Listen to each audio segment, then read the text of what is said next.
오늘 시편 23편 1절에서 6절 말씀을 가지고 자유함의 축복 같이 해봅시다. 시작. 자유함의 축복이라는 제목으로 하나님 말씀 증거하겠습니다.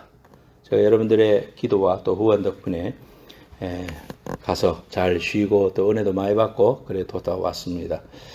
하나님의 귀한 제자 사도 바울 귀한 삶과 또 여러 가지 유족들, 교회들 이렇게 보면서 참 우리의 현재 주소와 또 우리가 어떻게 살아가야 할 것인가에 대해서 생각해보는 그런 시간이었고요.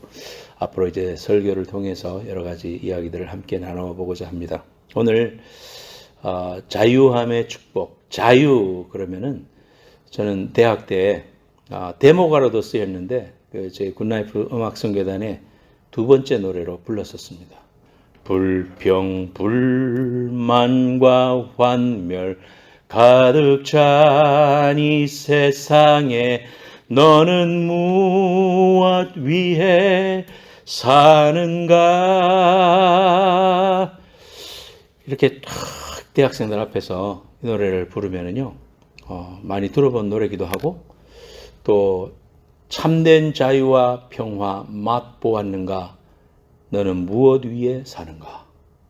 참된 자유. 우리가 그냥 자유라 그러면은요, 마음대로 하는 것. 우리가 생각하는 그런 자유는 방종에 가깝습니다. 남의 방해를 받지 않고 내가 하고 싶은 대로, 가고 싶은 대로, 먹고 싶은 대로, 일어나고 싶은 대로. 그렇게 하는 것이 자유다. 그렇게 생각합니다만은 그러한 자유는 방종이다. 우리가 이렇게 볼 수 있습니다. 성경에서 말하는 진정한 자유라는 것은 그러한 방종을 말하는 것이 아닙니다. 여러분들이 차를 몰고 산호세를 나갔을 때 신호등을 만나게 됩니다. 자, 신호등이 없이 물론 스톱 사인을 통해 가지고 우리는 많이 훈련됐으니까 그렇게 갈 수도 있겠습니다만 결국은 어떻게 되느냐 하면은 먼저 가려다가 또는 규범을 지키지 않고 스톱 사인도 서로 지키지 않고 내 마음대로 할래, 내가 가고 싶은 대로 갈래, 가고 싶은 대로 턴할래 하다 보면 사고를 만나게 되죠. 규범이라는 것이 있습니다. 이 규범을 떠나서 자유는 존재할 수 없다라는 것입니다. 무질서하다는 것이죠. 많은 사람들이 신앙생활을 하면서도 신앙생활을 이러한 규범 없이, 율법 없이 또는 말씀 없이 내가 원하는 대로 신앙생활을 하는 것이 진정한 자유다. 그렇게 생각하는 사람이 많습니다. 교회를 다니려고 그래도 얽매이는 게 너무 많아가지고 싫다. 주일날 하고 싶은 일도 많고 해야 될 일도 많은데 교회를 늘 가야 되는 그런 규범이 생기고 또 교회에서는 또 헌금도 하라고 그러고 또 봉사도 해야 된다고 그러고 그러니까 그건 진정한 자유가 아니다. 사람들은 그렇게 생각하면서 교회에 오지 않죠. 신앙생활에 또 여러 가지 교훈들을 신앙의 선배들이나 또는 목사님이 이렇게 살아야 돼요. 형제님, 그건 옳지 않은 일이에요. 믿음으로 가정을 깨지 말고 믿음으로 사세요. 이렇게 이야기해도 이미 내 마음에 결정을 해놓고 듣기 싫습니다. 앞에서는 예하지만 내 마음대로 하려고 하는 이러한 거, 이것은 자유가 아니라 방종이다. 남을 망치고 나를 파괴하는 일이라는 사실을 보게 됩니다. 자유라는 것은 결국은 나를 지키고 또 다른 사람도 지켜주는 그러한 것들입니다. 그래서 우리가 이러한 자유라는 것은 규범 안에서 자유롭다. 인간의 방종이라는 것은 어디서부터 시작되느냐 하면은 에덴 동산에서부터 시작됐습니다. 하나님이 아담과 하와에게 동산 모든 실과는 먹을 수 있지만 단 하나의 규범이 있다. 이 선악과라는 것은 하나님이 너희들한테 준 최고의 자유다. 심지어 하나님까지도 거절할 수 있는 자유까지도 우리 인간에게 주셨습니다. 하나님이 우리 인간을 로봇처럼 만들어서 하나님을 거역할 수 없게 만들었으면 더 좋았겠지. 사람들은 그렇게 생각합니다만 하나님의 생각은 달랐습니다. 하나님은 하나님처럼 선과 악을 선택할 수 있고 또 하나님을 자기 자유 의지로 선택해서 하나님을 사랑하고 따라갈 수 있도록 선악과라는 것을 에덴 동산에 존재케 했다. 그래서 선악과라는 것은 최고의 사랑의 선물이었다는 사실을 우리가 알아야 됩니다. 그래서 창세기 2장 17절에 선악을 알게 하는 나무의 열매는 먹지 말라. 네가 먹는 날에는 정령 죽으리라. 이것이 에덴 동산의 규범이었습니다. 그리고 자유가 주어졌습니다. 그런데 그 최고의 자유를 하나님을 거절하고 방종하는 그러한 규범을 깨는 일을 선택해 버렸다는 것입니다. 그래서 그로 말미암아 엉겅퀴를 내게 되고 땀을 흘려야 먹게 되고 죄라는 것이 우리 인간 속에 들어와서 그 이후로 사탄이 이 세상을 주관하고 이 모든 사람들을 코에 고리를 깨듯이 많은 사람들을 돈으로 유혹하고 또 명예로 유혹하고 또 영원한 땅 이곳이 유토피아인 것처럼 속여서 사람들로 하여금 나도 죽고 남도 죽이게 하는 그러한 방종을 하게 했다는 사실을 우리가 알 수 있습니다. 그리고 기차라는 것은 철로 위에서 자유롭습니다. 또 물고기라는 것은 물 속에서 자유라는 것이 존재합니다. 물을 떠나면 자유가 없습니다. 그거는 죽음입니다. 인간은 하나님이 우리를 지으실 때 하나님 안에서 최상의 삶을 살 수 있도록 하나님 우리를 디자인하셨기 때문에 하나님 안에 있으면 자유를 느끼게 되는 것입니다. 그래서 예수님께서는 자기를 믿는 유대인들에게 말씀하시기를 요한복음 8장 31절 32절에 너희가 내 말에 거하면 참 내 제자가 되고 진리를 알지니 진리가 너희를 자유케 하리라. 이 세상에 있는 것들은 죄 때문에 자유를 잃었는데 마귀의 종이 됐는데 진리이신 예수 그리스도를 통해서만 진리가 우리를 자유케 할 수 있다는 사실을 성경은 우리에게 명확하게 말하고 있습니다. 누가복음 4장 18절 말씀에도 주의 성령이 내게 임하셨으니 이는 가난한 자에게는 복음을 전하게 하시고 내게 기름을 부으시고 나를 보내사 포로된 자에게 자유를 눈먼 자에게 다시 보게 함을 전파하여 눌린 자를 자유롭게 하신다. 그렇게 말씀하고 있습니다. 성령이 우리에게 임하실 때 성령이 너에게 임하시면 너희가 권능을 받고 예루살렘과 사마리아 땅 끝까지 증인이 될 수 있도록 하시는데 그 두나미스, 다이나마이트의 어원이 되는 이 두나미스를 우리에게 주셨다. 엄청난 축복과 은혜를 주셨는데 성령의 충만을 통해서 우리는 이 땅에서 이러한 자유를 누리고 또 전파하며 살 수 있도록 하나님이 허락해 주셨다는 겁니다. 여러분, 소들 아프리카 그 TV라든지 또는 동물의 왕국이라든지 보면은요, 이 보통 소든지 사슴이든지 이 코가 촉촉한데 이런 데는 날파리들이 얼마나 달라붙는지 몰라요. 그죠? 몸에도 물론 달라붙지만은 그래서 막 이렇게 틀고 귀도 움직여서 막 털고 막 사람은 귀를 못 움직이지만은 동물들은 막 귀를 움직여가지고 막 파리도 날리고 하잖아요.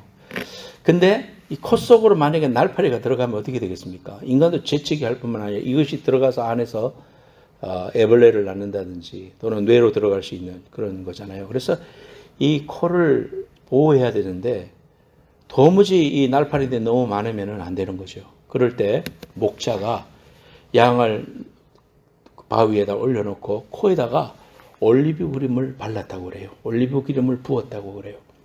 그래서 올리브 기름이 여기에 발릴 때 이런 날파리들이 물러갔다 그럽니다. 그러니까 성령이 우리에게 기름 부음을 통해서 하나님의 능력자로 살 수 있게 해주시고 악한 마귀도 보호해 주시고 은혜를 주시는 그러한 비유가 기름으로 내 머리에 바르셨으니 기름으로 내 머리에 부으셨으니 내 잔이 넘칩니다 하면서 우리에게 성령으로 살 것을 말씀해 주는 오늘 시편 23편의 말씀을 우리가 보았습니다. 자, 그러면은 예수 믿고 나면은 자유함이 있는데 어떤 자유함이 있는가? 저는 지금까지 목회하면서 많은 우상들을 성도들이 가지고 있던 우상들을 깨부쉈습니다. 불태워버렸습니다. 어떤 사람은 제가 한국에 있을 때도 집에 우상이 있느냐 하니까 그 다음날 가져왔는데 제 예상과 다르게 젊은 사람이 양쪽 쇼핑백스로 3개를 갖고 왔습니다. 그 안에는 부적도 있고 목탁도 있고 또 이렇게 부처상 있죠. 이렇게 달마대사 같은 거. 그다음에 불자 쫙 쏟는 그런 그 표구도 있고요. 그런 뜻 때문에 자기의 삶을 의지하고 그렇게 삶의 고통을 겪고 있었습니다. 예수를 믿고 예수를 영접하면 자유케 된다. 은혜의 복음을 선포하고 예수를 영접시켰어요. 그랬더니 그분이 집에 우상이 있느냐? 다 가져왔습니다. 자기 힘으로 이거 못 버리겠어요. 저한테 가져오십시오. 다 가지고 가서 아내하고 저하고 두 차에 싣고 가지고 교회 옆에 공터에서 불을 띄웠습니다. 다 없애버렸습니다. 그리고 나서 그 자매님은 예수를 잘 믿고 또 하나님의 기도 응답도 받고 그렇게 하나님의 자녀가 되는 귀한 은혜를 경험했습니다. 우리 예수 믿는 사람은 이사 가는 날 무슨 뭐 점쟁이한테 물어볼 필요도 없습니다. 무슨 뭐 점괘를 볼 필요도 없고요. 날을 받아야 되는 것도 없고 결혼식도 뭐 주일날만 아니면 되는 거잖아요. 언제든지 내가 하고 싶은 대로 할 수 있도록 하나님 우리에게 자유케 하셨습니다. 그것은 오직 예수 그리스도가 우리의 모든 죄를 사하시고 하나님의 자녀가 되게 하시고 이 땅에 있는 모든 것들을 자유롭게 우리가 누리며 살 수 있도록 해주신 하나님의 독생자 예수 그리스도의 십자가의 능력, 진리라는 사실을 우리가 우리의 삶에서 깨닫게 되고 보게 되는 것입니다. 자, 오늘 2가지 자유에 대해서 배우고 다음 주에 2가지 더 자유에 대해서 제가 말씀을 증가하겠습니다. 첫 번째는 따라합시다. 욕심으로부터 자유. 시작. 욕심으로부터 자유. 하나님은 나의 목자시니 내가 부족함이 없다. 그렇게 1절에 말씀하고 있지 않습니까? 부족하면 I shall not be want. 그래서 여호와가 내 목자가 되기 때문에 나는 부족함이 없습니다. 이렇게 말합니다. 우리에게 있는 식욕이라든지 성욕이라든지 또는 뭐 이런 모든 운동하고 싶은 욕구라든지 또 건강해지고 싶은 욕구라든지 그런 욕구는 죄가 아닙니다. 그러한 것들이 있음으로 인해서 우리를 발전시키고 또 우리로 하여금 번식하게 하고 또 우리 삶이 풍성하게 해주는 그런 기능이 있기 때문에 그런 욕심이란 그 욕구라는 것은 잘못이 아닙니다. 그런데 뭐가 잘못이냐 하면은 지나치게 가지는 것. 자기의 그 욕구가 지나치게 영어로 excessive로 가는 것. 이러한 것들은 죄다. 그렇게 성경에서 야고보서 1장 15절 말씀 여러분 잘 알잖아요. 욕심이 잉태한 즉 죄를 낳고 죄가 장성한 즉 사망을 낳느니라. 다시 한번 해볼까요? 제가 말하면 여러분 그 다음 대답하세요. 욕심이 잉태한 즉 죄를 낳고 죄가 장성하면 사망을 낳는다. 결국은 욕심이라는 것은요. 과하면은 결국 그것이 죄를 낳게 되어 있습니다. 하나님이 우리에게 같이 쉐어하면서 살 수 있도록 먹을 것과 입을 것을 주셨는데 혼자 다 차지하려고 할 때에 그 속에서 다툼이 생기고 또 그 속에서 욕심이 과하면은 살인까지 낳게 되고 어려움을 낳게 되는 이러한 경우들을 우리가 보지 않습니까? 결국은 나도 죽이게 되고 상대방도 죽이게 되는 것이 과한 욕심입니다. 근데 성경에서는 이 다윗을 통해 가지고 우리에게 말씀해 주십니다. 여호와는 나의 목자가 되시기 때문에 아쉬울 것이 없다. 그렇게 말씀하고 있습니다. 왜냐하면은 예수 그리스도가 나의 모든 것 되시고 그분을 소유하면 그분 안에 모든 것이 있기 때문에 내가 예수 그리스도를 영접하고 그분의 자녀가 될 때 아버지가 가진 것이 다 내 것이 되고 아버지가 나를 케어해 주시고 나의 모든 것을 붙잡아 주시기 때문에 우리는 더 이상 부족한 게 없다. 그렇게 고백하는 것입니다.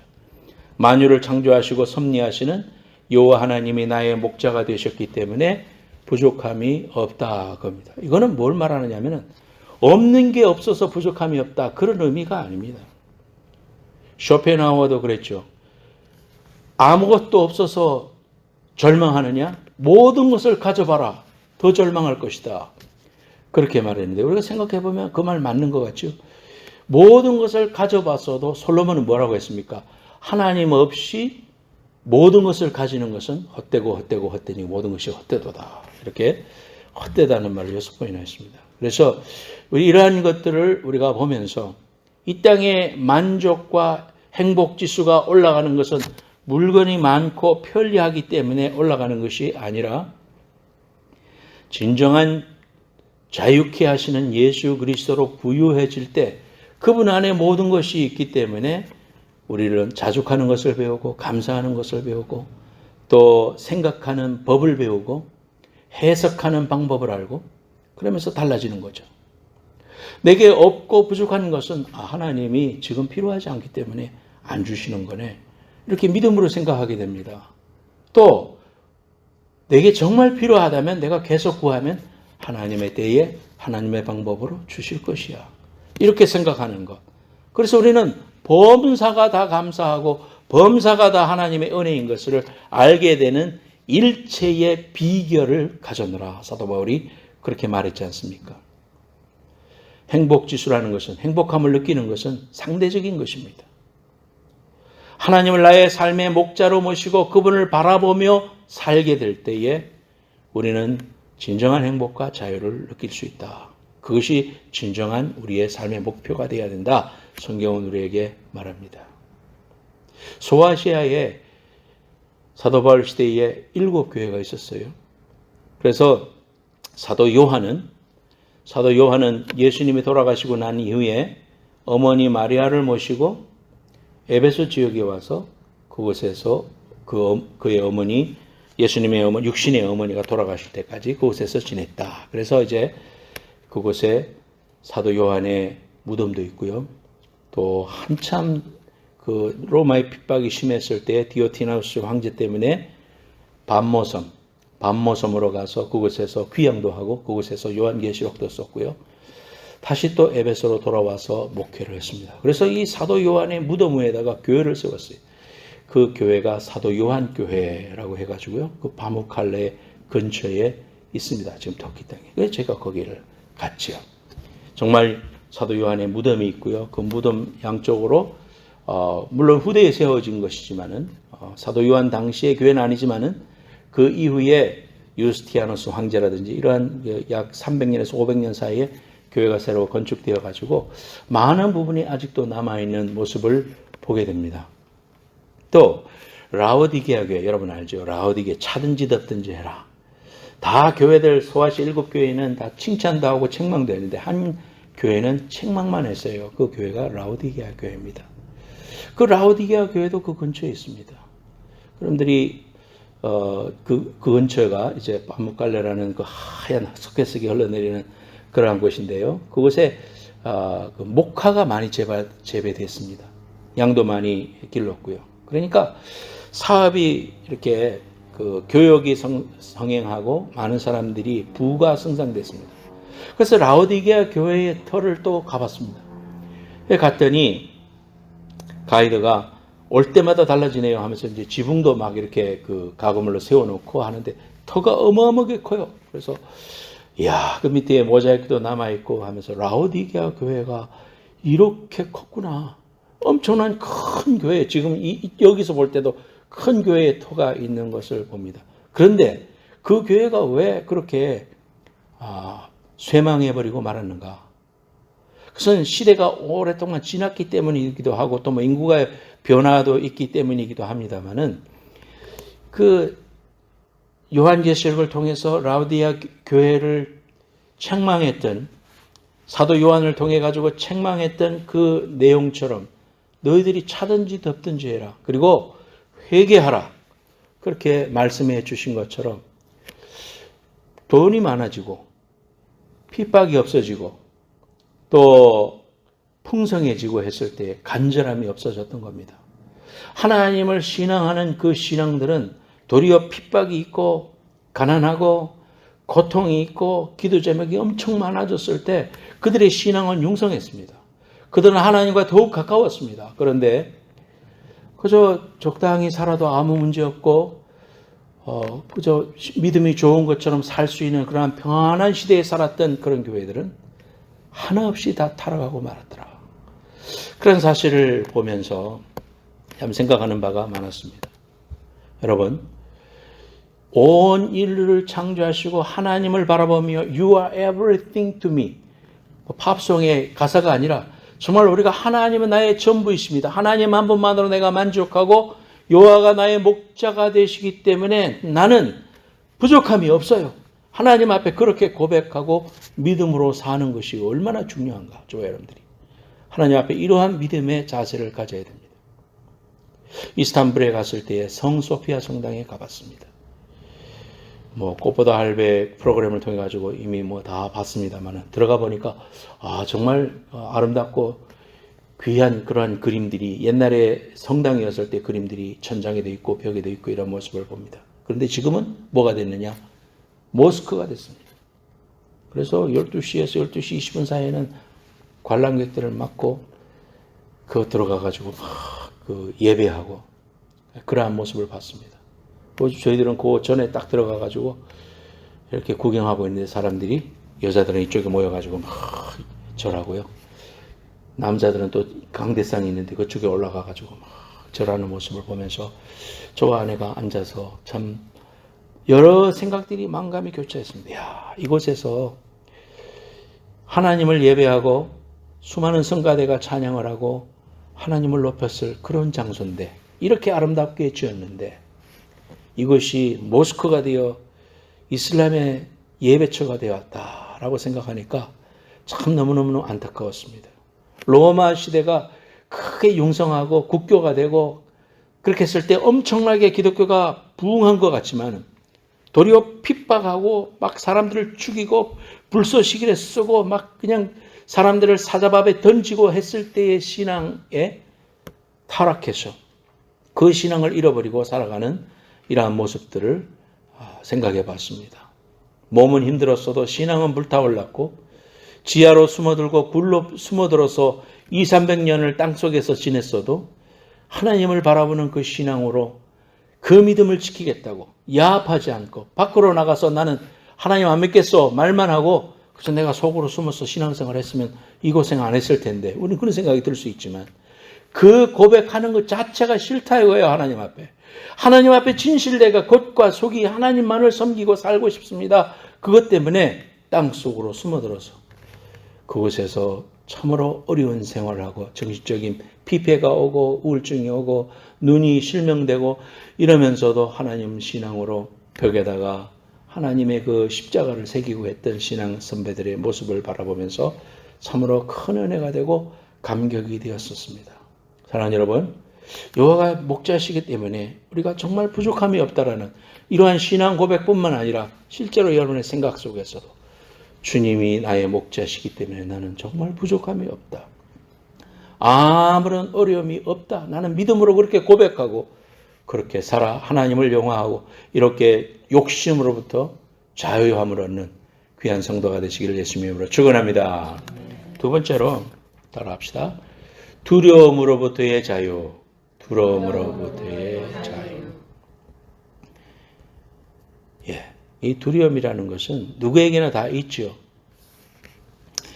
저는 인생을 살면서 이러한 것들을 여러 번 체험해 봤는데요.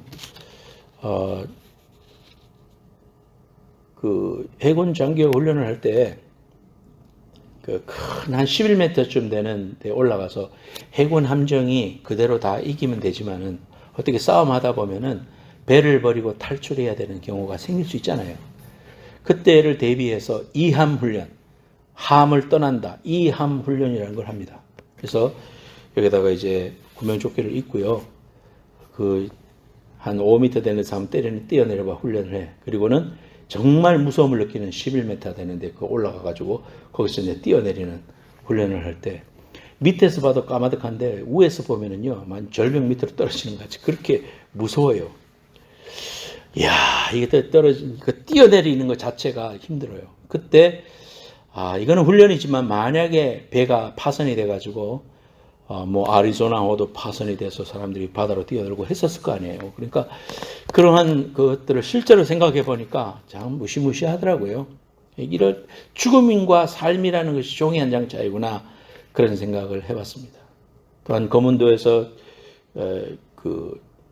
추자도로 이제 인원 파견을 받아서 가다가 갑자기 바람이 많이 부니까 다시 돌아가라 해가지고 거문도로 다시 돌리는데 배가 조그마한 고속정은 26명 타는데요. 얼마나 이 파도에 그 영향을 받기 위해서 큰 군함이야 가지고 그 정도 쳐도 상관없는데 조그마한 배는 위험하다고요. 돌릴 수가 없어. 저쪽에서 바람이 불으니까 파도가 이렇게 오니까 이렇게 뒤에 꽁무니로 받고 갈 때는 그렇게 많이 치는 줄 몰랐는데 이 돌리려니까 얼마나 위험하고 옆으로 쾅 치면 자빠지는 거 아니에요. 그러니까 그걸 가까스로 해가지고 돌려가지고 탁 파도를 정면으로 맞았을 때 그 파도가 집체많은 파도가 그냥 이 조그마한 배를 덮치니까요. 얼마나 무서운지 몰라요. 그때 죽음을 느꼈습니다. 이야, 이제 내가 검은도로 돌아가지 못하고 죽는구나. 이 금방 난 우리 은정이를 못 보고 이제 나는 여기서 바이바이 하겠구나 하면서 그런 생각이 들었어요. 근데 이제 밑에 그 하사관들하고 이런 사람 밑에서 막 구명조끼 입고 뭐 다 있는데 나하고 정장은 중위하고 대위는 장교니까 그것도 안 입고 위에서 가지고 책임감 있으니까 가는데요. 막 파도가 날라오니까 막 피해야 되고 막. 지금 배들은 다 이렇게 커버가 되어 있지만 그거는 커버가 안 돼 있었어요. 이렇게 파도 맞으면 막 소금물이 떨어지고 그다음에 눈도 못 뜨고요. 막 아프고 막 그래요. 근데 그 파도가 얼마나 센지 한 번은 날라와가지고 레이더를 팡 치니까 레이더가 스탑됐어요. 레이더 없이 이제 어떻게 갑니까? 거기다가 뒤에는 또 구멍이 나가지고 물이 샌다 그래 양수기로 막 퍼내면서 막 죽기 살기로 해가지고 가까스로 검은도에 항해 들어왔을 때 그 정말 안도함 그런 것들을 느꼈습니다. 다들 이제 여차하면 뛰어내리려고 막 그 밑에서 문 앞에서 지금 병들은 다 밖에 내다보고 있고요. 얼마나 얄미워 죽겠는지 몰라요. 그러니 지금 죽는 사느냐고 있는데. 이런 거, 뭐, 여러 가지 있죠. 또 미국 유학 왔는데, 뭐, 여기서 살아가려고 할 때 IMF 터져가지고, 또 어떻게 살아갈까, 무엇을 먹을까, 무엇을 입을까, 여러 가지 이러한 두려움. 창세기 3장 9절에 보면, 에덴 동산에서 사람들이 범죄하고 난 다음에 숨었잖아요. 그때 하나님이 오셔가지고, 네가 어디 있느냐 물어봅니다. 그럴 때, 죄가 들어오니까 두려움이 임해가지고, 하나님의 얼굴을 피해가지고, 숨었습니다. 그때의 3장 10절에 내가 이르되 내가 동산에서 하나님의 소리를 듣고 내가 벗었으므로 두려워하여 숨었나이다. 그랬습니다. 죄가 두려움을 준 것이죠. 죽음 자체보다도 죽음의 그림자에 대한 두려움이 더 크다. 흑사병이 돌았을 때 유럽에서 그런 일화가 있어요. 흑사병이 아직 도착하지도 않았는데 그 타운이 엄청난 많은 사람들이 죽었대요. 그거는 흑사병에 대한 두려움 때문에 죽었다. 이제 그런 일화가 있습니다. 사망의 음침한 골짜기가 우리에게 다가왔을 때 사탄은 우리에게 두려움의 노예가 되게 하는 겁니다. 이럴 때 성경은 우리에게 두 가지 해결책을 봅니다. 첫 번째는 주님의 임재의식. 시편 23편 4절에 내가 사망의 음침한 골짜기로 다닐지라도 해를 두려워하지 않을 것은 주께서 나와 함께 하심이라.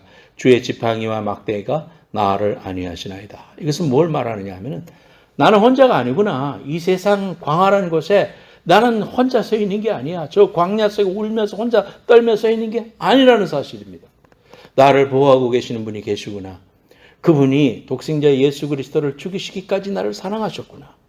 하나님이 독생자를 주시기까지 나를 사랑해 주신 사실을 우리가 꼭 붙잡는 거, 이것이 복음입니다. 여러분, 예수 그리스도가 나를 위해서 십자가에서 피 흘려 죽으시면서까지 나의 죄의 문제를 해결해 주셨구나. 그리고 성령을 보내셔서 그 성령의 능력으로 살게 해주셨는데 주의 지팡이와 막대기로 나를 안위하시고 보호하시는구나. 이러한 사실을 우리가 가지고 살아갈 때에 주님의 임재가 두려움을 이기는 그러한 위대한 도구가 된다는 사실입니다. 돈도 권력도 명예도 아닌 주님의 임재하심. 다 같이 따라해 봅시다. 주님의 임재하심. 이 귀한 임재하심의 의식이, 신앙이, 믿음이 여러분 속에 탁 달라붙기를 예수님의 이름으로 축원합니다. 여러분 끄떡없어요. 밖에 바람이 쳐도요. 주님이 선장 되시니, 주님이 차장 되시니 나는 안연히 거할 것이다. 이렇게 바람이 불어도 도리어 빨리 가서 소원의 항구에 도착할 것이다. 이러한 믿음을 가지고 두려움을 내어쫓고 하나님 앞에 이렇게 서는 것. 이게 주님의 임재의식이다. 두 번째로는 어떻게 하면 우리가 이길 수 있느냐. 그것은 내 영혼의 때를 확신하는 믿음. 내 영혼의 때. 여러분, 초창기에 이제 그 로마 네로 황제 때부터 핍박이 시작됐어요. 그 전까지는 핍박을 안 했어요.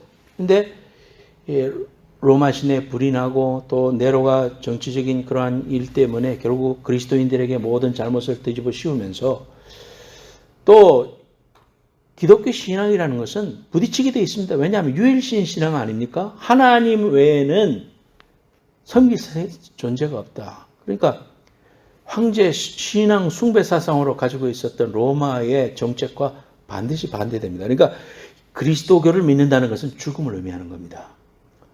뿐만 아니라 그리스도인들은 하나님만을 섬길 뿐만 아니라 영원한 내세 신앙을 가지고 있었어요. 그리고 하나님 앞에서는 모든 사람이 평등하다 그랬습니다. 죄송한 말이지만 여러분들이 그 시대에 태어났다면 여기에 있는 자매님들은 그냥 물건이었습니다. 사람이 아니었습니다. 그리스도인이니까 더더구나 하찮은 물건일 겁니다. 여자들은 그저 남자에게 속했고 그 당시에 보냈던 귀족의 편지를 보면 그 아내가 만약에 아들을 낳으면은 잘 대우할 것이요, 만약에 딸아이를 낳으면은 죽여도 좋다. 뭐 이런 이야기들이 나옵니다. 그러니까 여자들이란 그 얼마나 사회 속에서 제대로 대우받지 못했는가 그런 걸 알 수 있죠. 그런데 예수 그리스도를 믿는 사람들은 뭐라고 해요? 모든 사람이 하나님 앞에 평등하고 존귀한 존재라는 사실을 계속해서 설명하지 않습니까? 사도 바울은 그의 서신을 통해서 여성들의 지위에 대해서 얼마나 강조하고 존중하고 남편들이 아내를 주님만치 섬겨라. 네 몸처럼 사랑해라. 이런 복음을 전파하니까요. 로마의 기존 질서를 파괴하는 일들 아닙니까? 그러니까 사람들이 거기에 대해서 반감을 가지고 인구의 3분의 1이 노예였는데 그리스도인들을 노예보다 못한 존재로 여기고 동물들한테 던져줬습니다. 여러분 그렇게 막 핍박이 심하면은 사그라들어야 되는데 굴러 숨고 해서 다 사그라들어야 되는데 그때 당시 기록을 보면은 도리어 사람들이 내가 그리스도인이요 사람이 죽어가고 있는데 나도 저 사람과 같은 그리스도인입니다 라면서 사람들 앞에 도리어 자기를 고발하는 그러한 일들이 있었다고 그럽니다. 그러니 기독교 신앙인들은 죽이면 죽일수록 핍박을 하면 할수록 뭐 너무너무 잔인해서 그 기록들을 보면은요 얼마나 정말 잔인한지 몰라. 사람들을 묶어가지고 횃불에 달아가지고 밤에 불을 밝혔다. 뭐 그리스도인이라는 것 자체로 얼마든지 죽여도 되는 그러한 일을 했습니다. 그런데도요 67년부터 시작됐던 네로 황제 때부터 시작된 것이 313년이 되면 콘스탄티누스 대제 때가 되면 공인을 하게 됩니다. 왜? 80%가 그리스도인이에요. 그렇게 핍박하고 그렇게 죽이고 사제밥으로 주고 뭐 그렇게 했는데도 기독교는 자꾸 늘어나는 거예요. 죽이면 죽일수록 신앙이 뜨거워지는 거예요. 교회는 넘쳐나는 거예요. 결국은 313년 때 공인이 되고 데오도시우스 황제 때 697년에는 국교가 되는 그런 정말 어마무시한 일이 일어나게 됩니다. 자, 어떻게 이렇게 할 수 있었을까? 그들은 내 영혼의 때를 바라보는 부활신앙을 가지고 있었고 내세에 대한 분명한 확신을 가지고 있었던 사람들이었기 때문에 내가 비록 이렇게 그 사자의 밥이 되고 또 순교의 길을 간다 할지라도 이것은 영광스러운 일이요. 주님의 나라의 큰 상급과 은혜로 이거는 순교도 내 마음대로 한다고 받는 게 아니고 하나님은 은혜 주셔야 되는 거잖아요. 누구든지 순교를 하고 싶다고 하는 게 아니잖아요. 하나님이 때를 주시고 그런 환경이 돼야지 순교를 할 수 있는데 그러한 반열 속에 내가 올라설 수 있다는 것 자체가 영광이다. 그러면서 그들은 아멘 주 예수여 속히 오시옵소서 마라나타 이러한 신앙을 가지고 있었습니다. 영광스러운 귀한 상급을 누리면서 이렇게 살았습니다. 내 영혼의 때를 바라보는 이러한 신앙이 없이 여러분 이 땅을 우리가 승리할 수 없습니다. 지난주에 홍삼 목사님의 설교 여러분 들으셨다면 내가 구원받은 것을 어떻게 알 수 있는가? 하나님의 자녀인 것을 어떻게 알 수 있는가? 몇 가지 말씀해 주셨잖아요. 우리가 정말 그러한 내용 속에서 들어가서 내가 주일이 기다려지고 정말 내 영혼의 때인 하나님을 사랑하게 되고 말씀이 보고 싶고 하나님의 전에 예배 주일날이 기다려지고 이러한 여러 가지 그 증거들을 통해 가지고 내가 하나님 앞에 구원받은 사람이구나. 말씀이 귀중한 사람임을 내가 아는구나. 가치관이 다른 사람임을 아는구나. 그러면서 감사할 수 있다고 그랬지 않습니까? 영원한 상급, 참 자유이신, 이전에는 돈을 섬기고 사탄의 종이 돼가지고 사탄을 섬겼다면 독생자 예수 그리스도의 십자가의 보혈로 이제 구원받은 다음에 우리가 하나님 안에서 살아갈 수 있는 이런 새로운 디렉션은 뭐냐 하면 예수 그리스도를 섬기고 그로 말미암아 자유함을 받는 이러한 백성으로 살아가는 것이다. 고린도전서 7장 22절에 주 안에서 부르심을 받은 자는 종이라도 주께 속한 자유자요 또 이와 같이 자유자로 있을 때에 부르심을 받은 자는 그리스도의 종이니라 그랬습니다. 이제 과거 죄의 종이 되었던 생활을 끊어버리고 그리스도 안에서 참 제자가 되어서 참 자유를 누려야 합니다. 갈라디아서 5장 1절에 그리스도께서 우리를 자유케 하시려고 자유를 주셨으니 그러므로 굳세게 서서 다시는 종의 멍에를 매지 말라. 저와 여러분들에게 남은 삶이 얼마 없습니다. 정말 이 남은 삶을 주님 나라의 내 영혼의 때를 위하여 잘 준비하면서 살아가셔야 돼요. 세월을 이제는 앞서거니 뒤서거니 이리 갔다 저리 갈짓자 거리면서 할 수 있는 시간이 우리에게 없어요. 저와 여러분들에게 남아있는 시간은 참으로 짧습니다. 여러분, 우리에게 주어진 이 귀한 시간을 통해서 내 영혼의 때에 부유한 자로 내 영혼에 대한 그 시각이 활짝 열려지고 그 나라를 위하여 착착 준비하면서 살아가는 이러한 삶을 살아가라. 다시는 종의 맹해를 매지 말라. 옛날에 그것 때문에 죄 때문에 내가 실수하고 넘어졌던 것 분이 여기고 이제는 내가 정말 그런 일로 두 번 다시 넘어지지 않으리라. 하나님 힘주세요. 이렇게 하면서 살아가는 이런 자세가 우리에게 필요하다. 성경은 우리에게 말씀하고 있습니다. 사랑하는 여러분, 여러분 속에서 이렇게 욕구로부터 자유, 그리고 하나님이 우리에게 주신 이러한 영원한 나라를 바라보는 이 귀한 상급을 통해서 믿음으로 서서 정말 하나님 안에서 참 자유인의 삶을 살아가는 귀한 성도들 되시기를 예수님의 이름으로 축원합니다.